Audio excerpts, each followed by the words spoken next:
మరొక గంటన్నరలో పట్టభద్రుల ఎమ్మెల్సీ ఎన్నికల ప్రచారం ముగియబోతా ఉంది.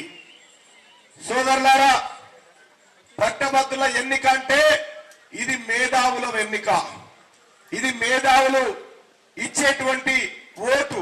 ఈ ఓటు ద్వారా మనమంతా మన ఆలోచనల్ని మన అభ్యర్థి ద్వారా మండలిలో ప్రతిబింబించుకునేందుకు చేసేటువంటి ఒక ఎన్నిక. మరి సోదరులారా, తీన్మార్ మల్లన్న ఇవాళ కాంగ్రెస్ పార్టీ అభ్యర్థిగా, ఇండియా కూటమి అభ్యర్థిగా వామపక్షాలతో పాటు టీజేఎస్ అలాగే లెఫ్ట్ పార్టీలు ఇంకా కొన్ని పార్టీలు అభ్యర్థుల్ని పెట్టలేదు మల్లన్న కోసం. వాళ్ళందరికీ కూడా నమస్కారం తెలియజేస్తూ, తీన్మార్ మల్లన్న మీ అందరికీ తెలుసన్నా, ఈ తెలంగాణ రాష్ట్రంలో కేసీఆర్ ఒక నియంతలాగా మారి కేసీఆర్ భూములను మనుషులను అన్నిటినీ చెరబడతా ఉంటే మీరు అలా కనిపిస్తలేదని ఇటు వచ్చిన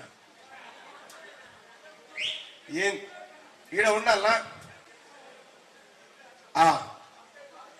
సోదరులారా, అలా కనిపిస్తలేదని అడిపోయినా. అందుకోసమే జర ఆ ఎన్నుకున్న వాళ్ళు గిడిదిక్కు అన్నారండి, ముంగటికి అన్నారండి. ఇంకా ముంగటికి అన్నారండి ఎన్నుకున్న వాళ్ళు. మీడియా వాళ్ళు ఇక్కడ ఉండరు కానీ మిగతా వాళ్ళు రండి. వీళ్ళు ఇటు కూస్తురు, వాళ్ళు అటు కూస్తురు. ఈ ఎన్నికల ప్రచారంలో సెల్ఫీల కోసం 5 అంగీలు జరిగినాయి. సోదరులారా, ఈ పట్టభద్రుల ఎమ్మెల్సీ ఉప ఎన్నికలో మీ అందరికీ తెలుసు, 2021లో జరిగిన ఎన్నికల్లో ఇదే ఆర్జాలబాయి దగ్గర ఎన్నికల కౌంటింగ్ జరిగింది.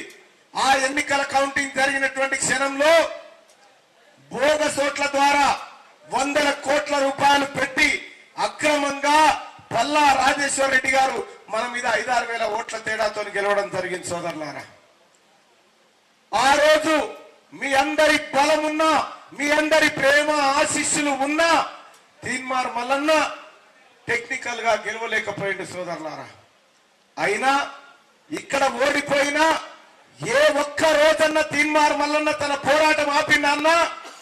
ఒక్క రోజన్నా ఖాళీగా ఉన్నాడా? ఈ ప్రజల కోసం పోరాడుతూనే ఉన్నా, కొట్లాడుతూనే ఉన్నా.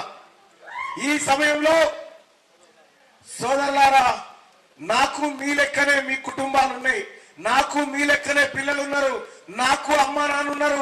వాళ్ళని నిమ్మలంగా చూసుకోవాలి, వాళ్ళని సంతోష పెట్టాలి, వాళ్ళ కుటుంబం వాళ్ళు కూడా హ్యాపీగా ఉండాలని కోరిక నాకుంది. కానీ సోదరులారా, ఎవరో ఒకరు బయటికి రాకపోతే, ఎవరో ఒకరు కొట్లాడకపోతే, ఈ సమాజానికి జరుగుతున్నటువంటి అన్యాయాన్ని ఎదురించకపోతే ఎవరు చేస్తారు? మీరు అందరూ ఒకసారి ఆలోచన చేయండి. అందుకోసమే నేను ప్రతిరోజు కేసీఆర్ 10 ఏళ్ల కాలంలో, ముఖ్యంగా 2021 తర్వాత పీక్ స్టేజ్ లో ఉన్నప్పుడు నేను ప్రతిరోజు నా బిడ్డల ముఖం చూసుకొని బయటికి వెళ్తుంటే ఇదే ఆఖరి రోజు బిడ్డ అని చెప్తుంటే, ఆ రకంగా కొట్లాడిన సోదరులారా, మీ అందరి బలంతో, మీరిచ్చినటువంటి ఒక ధైర్యంతో తీన్మార్ మల్లన్న ప్రాణాలకు తెగించి కొట్లాడిండు.